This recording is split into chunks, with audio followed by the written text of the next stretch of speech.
경기 민감주들의 특징이 최근의 특징은 원자재 가격에 대한 민감도가 높아서 그렇게 같이 움직이는 경향이 있거든요. 신흥국 전체적인 시장을 추종하는 그 ETF는 한번 접근해 볼 만하다. 수급상의 지금 주포의 키는 외국인들에게 넘어갔기 때문에 금리가 오른다고 성장주들에게 무조건 악재는 아니다 라고 이야기를 드리고 싶습니다.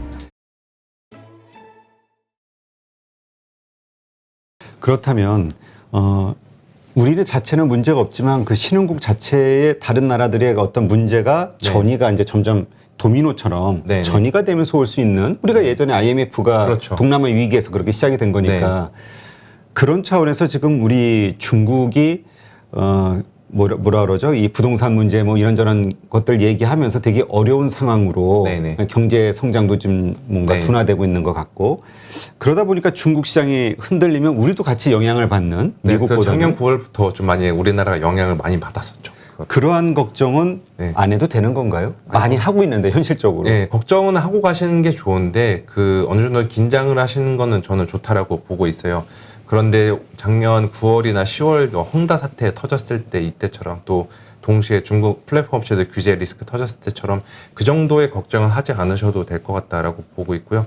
일단은 중국 정부는 규제 자체는 계속해서 좀 올해 10월까지는 끌고 갈 것으로 보고 있는데 그와 동시에 지금 경기에 대한 부양 기조도 같이 갈 것으로 저는 실행할 것으로 보고 있어요. 그래서 오늘 발표된 거나 또 어제 발표된 관영 중국의 제조 PMI 또 차이신 중국의 제조 PMI 지금 바닥을 확인했다는 자신감들을 시그널들을 시장이 보내고 있습니다. 저는 이런 것들을 종합해서 봤을 때 중국 경기 중국 증시 올해 뭐 재미없을 수도 있는데 그래도 작년만큼의 안 좋은 상황은 일어날 확률이 적다. 어느 정도 이제 하단을 지지해주는 요인이 되지 않나라고 보고 있고요. 이어서 좀 보시면은 그 중국 이야기 하시길 이것도 한번 이 차트를 보시면은 이거는 이제 외국인 수급 중에서도 뭐 액티브 수급, 그 알주식 좋아하는 외국인들의 수급도 있을 거고 그냥 그 지수, 그 패시브 수급도 있습니다. 여기는 이제 패시브 수급 내에서 한국 으로 향하는 ETF, 글로벌 ETF들 수급 추이를 추적을 한 겁니다. 그래서 월간 단위로 순매수 추적을 해보니까 이때 거의 11월 달에는 별로 수급 자체가 좀 빠져나가고 있는 이러한 상황이었죠. 그런데 12월 달에는 소폭이나마 지금 돌아섰어요. 이렇게 돌아섰던 이유, 순매도세가 진정이 됐던 것도 우리나라 증시를 둘러싼 부정적인 시각이 좀 거쳐진 것도 있지만 중국에 대한 리스크도 다들 어느 정도 좀 진정이 되고 있다라는 전망들이 반영이 되면서 중국, 한국이 들어간 전체적인 신흥국향 ETF 수급 여건도 개선시켜주고 있는 이런 환경으로 저는 보고 있습니다. 그러면 지금 아까도 말씀하셨지만 한국 증시는 올해 이제 소외가 됐잖아요. 선진국, 뭐 미국 시장에 대비해서. 근데 이게 우리만의 문제인지 다른 신흥국도 다 똑같은 상황인 것인지. 그걸 통해서 우리가 2022년도에는 어떨까 한번 또 추리해 볼 수 있는 거니까. 그럼 신흥국이랑 같이 해서 보시면 그 말씀하시는 그렇죠. 다른 신흥국들도 우리처럼 안 좋았냐 작년에? 작년에 보시면 대부분 다 신흥국들 안 좋았었다고 볼 수 있는데 여기서 보시면은 이쪽에 보시면 될 것 같아요. 그러니까 근데 베트남. 네, 여기 2021년 그 MSCI 지수 기준을 봤을 때 신흥국들은 마이너스 거의 5% 가까이 빠졌고 전 세계가 17% 오르고 미국을 포함한 선진국들이 20% 올랐었는데 저는 개인적으로 신흥국들 그 각 국가별 지수로 접근하지 지수나 종목단이 아니더라도 신흥국 전체적인 시장을 추종하는 그 ETF는 한번 접근해 볼 만하다라고 말씀을 드리고 싶습니다. 그래서 왜냐하면은 신흥국들도 경계 전망들이 지금 많이 개선되고 있거든요. 델타 변이 확산으로 인해서 문을 닫았던 공장들도 다 재개가 되고 있고 또 달러화 강세 아마도 연중에도 지금 계속될 수도 있지만 적어도 1, 2분기 정도는 1월달, 2월달 초까지는 상당 부분 어느 달러 강세가 진정이 될 것으로 저는 생각하고 있습니다. 금리 인상을 본격적으로 실행하기 전까지는 그렇게 놓고 보면은 신흥국들에게 결코 증시를 투자할 때 부담이 되는 환경들은 아닙니다. 그래서 신흥국들 한번 지켜보실 필요가 있다라고 보고 있습니다. 네. 아니 저는 저 데이터를 보면서 이전에도 한번 어디서 봤는데 그러니까 좀 궁금했던 게 뭐냐면 베트남하고 대만 같은 경우는 계속 20% 이상 상승을 했단 말이에요. 21년도에. 우리는 뭐 저렇게 빠졌지만 중국도 22% 엄청 빠졌잖아요. 이유가 뭘까? 왜 같은 수출국이고 그 다음에 같은 어떤 그런 상황인데 네. 왜 대만과 베트남은 저렇게 많이 오르고 일본도 한 11% 올랐으니까 네, 맞습니다. 중국하고 한국만 왜 여기에서 하락을 했을까? 이게 뭐 좀 정치적인 이슈도 있을 것 같긴 해요. 그래요? 예, 그 정치적인 문제가 중국이랑 연관된 정치적인 이슈가 있어서 좀 빠진 것 같이 한국 증시가 밀린 것도 있다라고 보고 있고요. 또 한국 증시는 뭐 대만이랑 비슷하게 이제 거의 반도체 쪽 비중이 높은데 대만의 반도체 업황 TSMC 같은 경우는 주가 작년에 그래도 상대적으로 괜찮았었는데 작년 같은 경우 삼성전자 하이닉스 1월 달만 좋고 결코 좋지 않았었잖아요. 이러한 요인들이 같이 좀 누적이 되면서 지금 한국 증시가 지금 뭐 대만이나 베트남 이러한 다른 신흥국들에 비해서 좀 부진한 모습을 보이지 않았나라고 보고 있습니다. 아니 이제 반도체 얘기하시니까 네. 대만은 사실 그 파운드리 반도체와 관련해서 다 먹고 사는 거잖아요. 네, TSMC 맞습니다. 연관된 네, 맞습니다. 뭐 네. 부품 중소기업들. 근데 2020년도에도 저렇게 28% 상승을 했는데 네. 21년도에도 저렇게 22% 이상 상승을 했다는 건 네. 그러니까 작년도까지도 이 업황이 파운드리 중심으로는 다 좋았다 이렇게 봐야 되는 건가요? 그렇게 볼 수도 우리 디램은 좀 그렇고. 네, 그렇게 볼 수도 있고요. 또 이게 그 하나 더 불안 요인들도 있을 수가 있는 그 악재 요인이 또 우리나라 고유의 요인들이 있다고 저는 개인적으로 보고 있는 게 작년 여름 하반기 이후로 시총 큰 기업들이 대규모로 많이 들어왔잖아요. IPO. 신규 IPO. 네, 그거 수급화폐 장사 없다고 그 영향도 있지 않았나라고 보고 있어요. 예를 들어서 지금 그렇겠네. 우리가 하긴 예. 작년에 거의 10% 이상 그렇죠. 물량이 늘어난 거니까. 네, 시가총액이 그만큼 추가가 되는 상황에서는 이제 부담이 되죠. 그래서 작년 같은 경우 보면은 그 신규로 들어온 금액이 거의 90조 원 정도 돼요. 그 전에는 뭐 거의 20조 원 미만대 이랬었는데 작년에 특히나 여름 이후로 한 방에 이런 식으로 들어오다 보니까 우리나라 증시가 하반기에 유독 맥을 붙였던 것도 이러한 요인이 그 영향이 될 수 있다라고 보고 있고요. 아, 그렇군요. 근데 아까도 말씀하셨지만 상반기 좀 좋게 보셨잖아요. 특히 네. 또 대형주 중심으로. 네네. 근데 올해 1월 달 또 LG 에너지 그쵸, 솔루션 저게- 그거 하나만 해도 지금 100조인데. 네, 저도 이제 아마 제일 큰 고민 요인인 것 같아요. 이번에는 거의 한 번에 그 하루에 80조 원짜리가 그러니까. 증시에 입성을 하니까 이거를 어떻게 좀 잘 극복할 수 있을까라고 보면은 일단은 수급 환경도 외국인들 수급 환경이 좀 개선되고 있고 또 여름에 같은 경우에 다들 부담이 됐던 게 카카오뱅크 들어오고 페이 들어오고 크래프톤 들어오고 이랬을 때 부담이 됐던 게 우리나라 이익에 대한 기대감도 다 낮았고 또 환율도 되게 불안했었고 전체적으로 지금 환경들이 좋지 않았었는데 지금은 그때보다 좀 더 나은 환경이라는 게 어떻게 보면은 하나의 좀 저희가 긍정적으로 바라볼 요인이다라고 보고 있고요. 저는 개인적으로 이렇게 생각을 하고 있어요. 주식시장이 늘 편했던 장세는 없었던 것 같고 항상 긴장, 고통, 불안 이런 것들과 늘 함께했던 장세이고 그 안에서 우리가 어떤 쪽에 좀 주목을 하면서 돌파구를 마련해야 되냐, 무게중심을 어디에 두고서 봐야 되냐라고 저는 이러한 것들 찾는 과정이 주식 투자의 하나의 좀 전략이라고 보고 있습니다.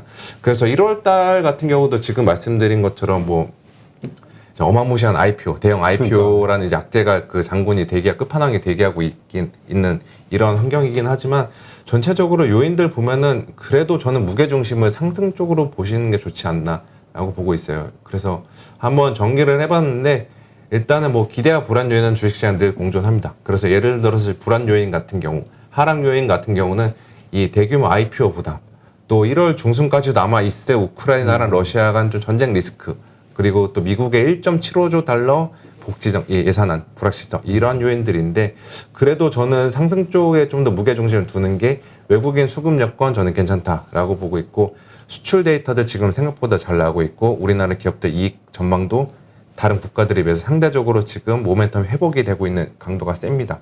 그리고 또 위에 있는 것처럼 이제 공급난, 인플레이션 정점에 도달했다라는 기대감들도 슬슬 형성될 수 있는 시기이기 때문에 저는 이 요인들 종합해서 보면은 1월 달도 그렇고 그래도 상반기에는 한번 투자로 승부 볼 만한 시기가 있지 않나라고 보고 있습니다. 대형주로 승부 볼 만한 시기라고 보고 있습니다. 여기에 전제 긍정적인 상승 요인으로 보신 외국인 순매수 기조 있죠. 네.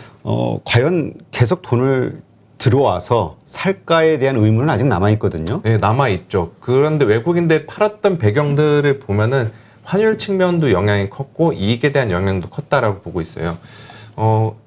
그래서 여기 한번 보시면은 네, 이것도 보시면은 이제 MSCI 기준으로 각 대륙 및 국가별 월간 EPS가 전월 대비 얼마나 변화했는지를 나타낸 겁니다.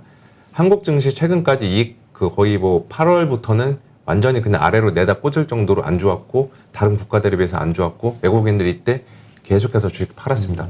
그래도 최근의 움직임 보면은 거의 10월 달의 기점으로 여전히 마이너스 변화율을 자랑하고 있기는 하지만 그래도 그 강도 자체는 방향성 위로 올라오고 있거든요. 그리고 다른 나라 국가들 보면은 오히려 다 아래로 내려가고 있는 이러한 상황이라는 거. 다른 나라 국가들은 플러스 증가율이 둔화가 되고 있지만 우리나라는 마이너스 증가율이 축소되고 있다. 이거는 저희 시장 입장에서 보면 어떻게 보면은 한국 증시 그래도 이익 선망하고 있네 라는 인식들로 저희가 확산이 될 수 있다라고 보고 있고요.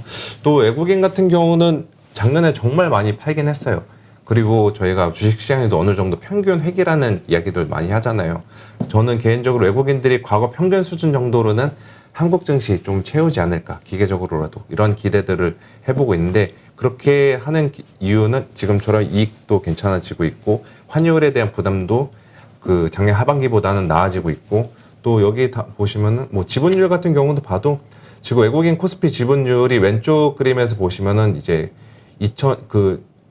한동안은 올해 작년 가을까지는 거의 2016년 저점까지 근접했다가 거의 11월부터는 바닥을 찍어 올라오고 있죠. 그래서 이렇게 단기간에 지분율이 올라오다 보니까 이제 외국인 다 사지 않았나? 라는 좀 불안감도 들 수가 있는데 최근에 과거 역사적인 평균 지분율을 비교해 보면은 대략 34% 정도가 외국인들이 코스피 평균적으로 들고 있었던 숫자입니다. 그리고 지금이 한 32%대임을 가만히 34% 바로 다 채우진 않다고 하더라도 계속해서 점진적으로 한국 증시를 확대해 갈 만한 소지가 있다라고 보고 있습니다. 그러니까 이러한 요소로 네. 유동성, 그러니까 수급 면에서 좋아질 것이다 네, 라고 맞습니다. 보시는 거죠. 네. 그러면 지금 가장 근본적으로 보는 게 이제 환율 문제를 언급하셨잖아요. 네. 환율. 그러니까 지금의 1190원, 1180원에서 90원대 요 정도만 유지돼도 들어올 수 있는 환경은 된다. 이렇게 보시는 건가요? 그렇죠. 왜냐하면 지금 거의 고점을 봤다라고 인식할 수가 있기 때문에 외국인들 입장에서도 한때는 한국 증시 투자했을 때 들어가서 한국 증시에 돈을 넣으면은 자본 차익, 주가 차익은 먹을 수 있겠는데 이거 환에서 터지겠구나라는 생각들이 강했을 거예요. 왜냐하면 환율이 그때 쭉쭉 올라가고 있었으니까. 그런데 지금 환율 같은 경우는 레벨 자체는 높은 수준이지만 그 위로 상단은 어느 정도 이제 막혔다라고 보고 있거든요. 그들 입장에서 좀 해석을 해보게 되면은 결국에는 최소한 이제는 작년처럼 환에서는 터지지 않겠구나라는 좀 기대감들이 자라나지 않을까라고 보고 있습니다. 근데 그 환에 대해서 염려를 한다는 거는 네.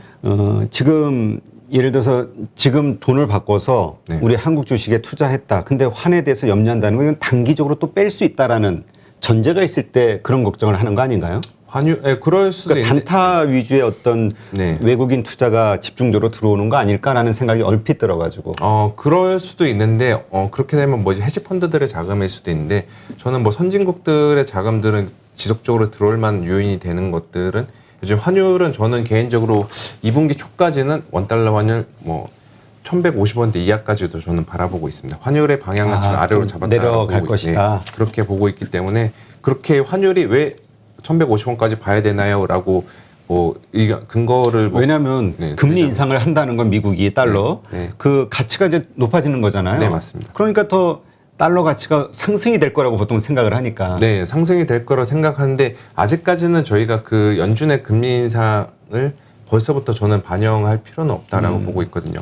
지금 뭐 증시에서는 그 미국 금융시장이나 연방기금 금리 선물 시장에서는 연준이 3월 달에 금리 인상할 수 있다라는 쪽으로 베팅을 굉장히 세게 하고 있는데 이것도 역시나 추후에 1월 달에 발표되는 미국의 12월 소비자 물가나 아니면은 중간중간에 발표되는 LA 항만 쪽에서 공급난 관련된 뉴스 플로우들이 긍정적으로 나오게 되면 그 데이터도 얼마든지 꺾일 수가 있거든요. 그렇게 되면 원달러 환율에도 오히려 하방 압력을 가하는 요인이 되지 않을까라고 보고 있습니다. 네, 그렇군요. 자, 그럼 이런 것들을 바탕으로 우리가 1월 달 투자 전략 이걸 어떻게 가져가는 게 좋을까요? 근데 네. 그 전에 이런 약간 그냥 우리 루머성 네. 이야기이긴 한데 그러니까 루머라기보다 좀 그 현실화되지 않은 이야기일 수도 있는데 네. 이제 양도세 문제가 이제 불거지잖아요, 내년서부터. 그렇죠. 그러니까 그런 그 대형 투자자들이 네. 금리 인상 하기 전, 그러니까 정말 말씀하신 대로 1, 2, 3 이런 상반기에 네. 금리 인상이라는 악재가 나오기 전에 돈을 쫙 뽑아야 네. 벌어야 네. 세금 안 내고 마지막으로 돈 벌 수 있는 기회다. 이렇게 생각하기 때문에 되게 공격적으로 뭔가 주가 움직임을 만들어 나가지 않겠냐 어떤 테마들에. 그렇죠. 약간 수급 앞에 장사 없다고 그런 이야기를 할 수도 있고 말씀 잘해주신 것 같은데 올해 작년 기준으로 대주주의 요건에 걸리신 분들 해당되시는 분들 개인적으로 참 부러운 분들이긴 하지만 걸리신 분들 아마 4월 달부터는 팔면은 이제 양도세가 되고 1월 달, 3월 달까지 팔면은 안 내게 되잖아요. 그래서 아마 1, 3월 달에 개인들의 수급 부담이 있을 것 같은데 저는 지금 우리나라 증시의 수급상의 주포는 개인보다는 외국인이라고 보고 있거든요. 그래서 저희가 뭐 작년 연말에 대주주 양도세 이벤트 당시 때 개인들 물량들이 뭐 3조씩 팔고 이랬을 때도 시장이 버텼던 것도 수급상의 지금 주포의 키는 외국인들에게 넘어갔기 때문에 저는 그렇게 잘 버텼다라고 보고 있고요. 이번에도 저는 그렇게 생각을 하고 있습니다. 그렇다면 대형주 중심으로 외국인들이 매수세가 들어오면서 시장은 좀 오를 것이다. 네, 맞습니다. 그 오를 때의 주 섹터는 말씀하신 이제 자동차 쪽에 자동차랑 이제 IT 그리고 뭐 과거에 비해서는 좀 구별을 하기가 좀 애매하긴 하지만 가치주 들고 갈까 성장주 들고 갈까라고 봤을 때 저는 성장주 실적 성장에 맞춘다는 성장주들이 저는 들고 가야 되는 스타일이다라고 보고 있습니다. 근데 우리가 성장주를 자꾸 성장주라고 얘기를 하면은 자꾸 메타버스 이런 게 자꾸 떠올라서 지금 가장 최근 건 그렇죠. 네. 그러니까 2차 전지 네, 막 이런 맞습니다. 근데 이런 쪽이 아니라 네. 말씀하신 성장주 대형주로서 성장주인 거는 네. 거기에 이제 자동차를 포함하신 거니까 저는 개인적으로 거기도 포함을 하고 있고요. 또 반도체 IT 가전을 포함한 반도체를 포함한 IT도 저는 해당된다라고 보고 있고 메타버스도 성장주가 될 수가 있죠. 뭐 정말 메타버스라는 키워드 살짝 묻은 이런 종목들 말고 예를 들어서 지금 뭐 모두들 잘 아시는 메타버스의 제일 대장주 이것도 뭐 게임주들, 위메이드 이런 것들은 결국에는 실적들도 계속해서 내고 있는 기업들이기 때문에 저는 그러한 대장주들, 성장주들은 들고 가셔도 좋다라고 말씀하고 있습니다. 알겠습니다. 근데 어쨌든 금리 인상이라는 것이 시장의 화두를 관심을 받게 되는 상황이 오면은 네. 중소형주는 더 많이 떨어질 것이다. 떨어진다라고 보기에는 그냥 상대적인 매력은 좀 약해질 수도 있는데 뭐 개인적으로는 기회비용을 따져봤을 때 대형주 쪽으로 가시는 게 낫지 않나. 그러니까 작년의 경험을 보고 지금 많은 분들이 중소형주 중심으로 이제 뭔가 네. 투자 전략을 짜고 있는데 네. 오히려 지금은 대형주 중심으로 상반기는 가야 된다. 네, 바라볼 필요가 있다라고 말씀하고 있습니다. 가치주라고 표현해야 될까요? 경기 민감주의 화려한 네. 재상승, 요걸 기대하는 분들도 있잖아요. 그렇죠. 근데 이건 가치주라고 보기 좀 틀리죠. 예, 살짝 틀린데 어떻게 보면 색깔이 좀 더 비슷하다고 보고 있어요. 그리고 저는 경기 민감주들은 뭐 고객들한테나 이제 다른 분들의 이야기할 때 종종 하는 게 여기는 그냥 트레이딩 관점으로만 좀 원자재 가격 올라가면 그때 사고 내려가면 팔고 이런 식으로 좀 하시는 게 좋다라고 보고 있는데 경기 민감주들의 최근의 특징은 희한하게도 실적이랑 잘 안 움직이고 그냥 원자재 가격에 대한 민감도가 높아서 그렇게 같이 움직이는 경향이 있거든요. 저는 그래서 이 경기 민감주들 저희가 흔히 말하는 이제 저희 아재 종목들이라고 하죠. 시클리컬 주들은 이제 개인적으로 트레이딩 관점에서 접근하시는 게 낫다라고 보고 있습니다. 그런지 어떤지는 몰라도 오늘 상당히 포스코를 포함한 네. 철강주들이 되게 좋았잖아요. 네네네. 이게 뭔가 연결되는 고리인 건가요? 아니면 그냥 단순한 일시적 상승인가요? 저는 단기적인 좀 반등 성격이 있다라고 보고 있어요. 아무래도 철강주를 포함한 경기 민감주들 거의 작년에 이제 가을부터 계속해서 주가가 맥을 못 쳤다가 중국 PMI 지표 잘 나오고 또 뭐 경기 회복에 대한 기대감들 한번 부각이 되면서 올라갔던 건데 저는 어느 정도 오늘 진입하셨으면은 그래도 좀 길게는 안 들고 가시는 게 좋지 않을까라고 보고 있습니다. 조선주는 어떻게 봐야 됩니까? 조선주도 되게 엄청난 시크릿컬. 네, 그러면서 강하죠. 또 성장성에 대한 기대감을 많이 갖고 있잖아요. 프로 네. 차게 이제 좋은 가격 받을 수 있을 것이다. 네네. 개인적으로 조선 업황은 저도 좀 잘 공부를 많이 안 해서 좀 드리기가 어려운데 아마도 이거는 좀 편집해서 좀 해주시면 될 것 같아요. 네. 네, 일단 근데 이걸 라이브로 나가는 거라. 네. 라이브 다 라이브네. 네. 그럼 조선주는 저는 솔직히 여기서 말씀을 드리는 거는 저도 공부를 이쪽의 업종에 대해서 잘 많이 안 해서 조금 말씀드리기가 어렵지만 결국에는 그냥 하나의 시크릿컬 업종에 포함이 되다 보니까 저는 그냥 여기도 역시나 단기적인 트레이딩 관점으로 보시는 게 낫지 않을까라고 보고 있습니다. 2022년의 화두는 금리 인상이 있음에도 불구하고 성장주다. 네, 맞습니다. 이렇게 정리하면 되겠네요. 네, 저는 그렇게 보고 있고요. 하나 또 간단히 말씀을 드리면 미국 금리가 지금 1.5, 1.6 정도 갔잖아요. 네. 그런데 하나 저희가 과거를 보면 과거에 미국 금리가 3%대까지 간 적도 있었습니다. 가령 2017년도, 18년도 이때 우리나라 증시 바이오주를 포함한 성장주들 굉장히 잘 갔고 미국 나스닥 증시 계속해서 올라갔어요. 여기서 저희가 알 수 있는 거는 금리가 오른다고 성장주들에게 무조건 악재는 아니다라고 이야기를 드리고 싶습니다. 자, 이렇게 긍정적으로 보셨는데 네. 우리가 어쨌든 지금 당장 와 있는 이벤트로는 네. LG 에너지 솔루션 1월달 네, 저게 상장. 지금 끝판왕이죠. 이번 달에 그렇죠. 끝판왕이죠. 저기에 엄청난 물량이 쏟아졌을 때 네. 어떠한 현상이 일어날 것으로 보시고 그거에 우리가 어떻게 대응하는 게 좋다고 보세요? 이것도 일단 뭐 말씀하신 저도 긍정론자긴 한데 1월달 LG엔솔 상장은 부담인 것은 사실을 조심은 해야 되는데 저는 여기서 드리고 싶은 말씀은 이게 그 기업 LG에너지 솔루션이 입성을 하게 되면은 코스피 지수, 코스피 200 지수, MSCI 지수, FTSA 지수 여기 지수들도 아마 순차적으로 편입이 될 거예요.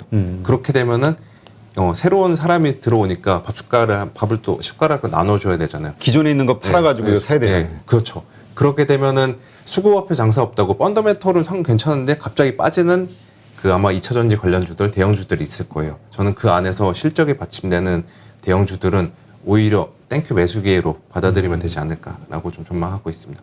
그런 주식이 어디예요?